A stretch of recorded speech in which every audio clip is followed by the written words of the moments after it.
அனைவருக்கும் வணக்கம். உங்கள் நண்பன் ஆர்வி ஸ்ரீதர் அலைஸ் ஆர்பிஎஸ் பேசுகிறேன். தேர்தல் சூடுபிடித்துக் கொண்டிருக்கின்றது. இரண்டு பெரிய கட்சிகள், திராவிட முன்னேற்றக் கழகமும் அண்ணா திராவிட முன்னேற்றக் கழகம், தங்களுடைய தோழமை கட்சிகளுடைய கூட்டணி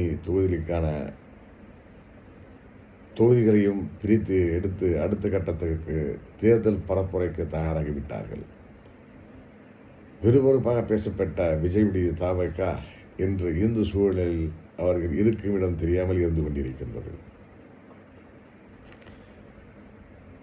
2026 சட்டமன்றம் அறுதி பெரும்பான்மை பெற்றுவிடுமா, இழுபறி சட்டமன்றத்தில் இருக்குமா என்கின்ற கருத்து ஒவ்வொரு மனதிலும் இருந்து கொண்டிருக்கிறது. என்னை பொறுத்தவரை நீங்கள் எடுத்துக்கொண்டால் 92 தொகுதிகளில் அதிமுக வெற்றி பெற்றுவிடும்.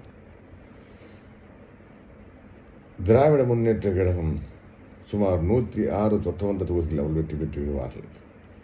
46 முதல் 50 சட்டமன்ற தொகுதிகளுக்கு மிகுந்த இழுபறி நடந்து கொண்டிருக்கும்.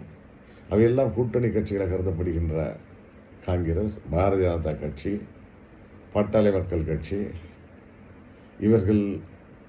இவர்கள் யார் பக்கம் அதிக வெற்றி பெறுகிறார்களோ கூட்டணி கட்சி அமைவதற்கான மாபெரும் வாய்ப்பு இந்த தேர்தலில் பிரகாசமாக காணப்படுகிறது.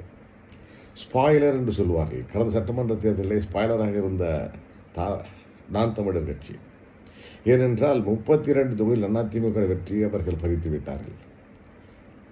டிடிவி தினகரனுடைய கட்சியும் 10 முதல் 12 சட்டமன்ற தொகுதியில் அதிமுக வெற்றியை அவர்கள் தடுத்து விட்டார்கள். ஆக இந்த இரண்டு கட்சியினுடைய வாக்கு பாதகமாக சென்றது அண்ணா திராவிட முன்னேற்ற கழகத்திற்கு. அவை சென்னை, மதுரை, செங்கல்பட்டு, வடார்காடு, பிறகு ராமநாதபுரம் மாவட்டம், தஞ்சாவூர் மாவட்டம், இங்கெல்லாம் அந்த பிரதிபலங்கள் பார்க்கப்படுகிறது. குறிப்பாக ஒரு உதாரணங்கள் சொல்ல வேண்டும் என்றால், மதுரவாயல் சட்டமன்ற தொகுதியிலே பெஞ்சமின் அவர்கள் 5000 வாக்கு வித்தியாசத்திலே அவர் தோற்றார். ஆனால் நாம் தமிழர் கட்சி பெற்றதோ 13,000 சில வாக்குகள் அவர் பெற்றிருந்தார்கள். இப்படி ஒவ்வொரு தொகுதியாக நீங்கள் கணக்கிடும் பொழுது கிட்டத்தட்ட 48 தொகுதி, 46 முதல் 48 தொகுதிகள் அதிமுக பின்னடைவை சந்தித்திருக்கின்றது. காரணம் என்னவென்றால், அப்பொழுது காலகட்டத்திலே அமித்ஷா சரியாக சொன்னார், அனைவரும் ஒன்றாக இணைந்து நீங்கள் போட்டியிட்டால் பிரகாசமாக இருக்கிறது என்று. அப்போது அந்த தவறு நடந்தது. அதற்காக 5 வருட காலம் அதிமுக ஆட்சி இழந்து காத்திருக்க வேண்டிய ஒரு சூழல் நடந்து கொண்டிருக்கின்றது. இந்த தேர்தலிலே நாம் தமிழர் கட்சி அதே 12% மேல் கிடைக்குமா என்றால் நிச்சயம் இருக்காது. 6 முதல் 7% வாக்குகள் மட்டுமே நாம் தமிழர் கட்சி பெறுவதற்கான வாய்ப்புகள் உண்டு. விஜய் அவருடைய தமாக 13% வாக்கு வரை அவர்களுக்கு செல்வதற்கான வாய்ப்புகள் உண்டு.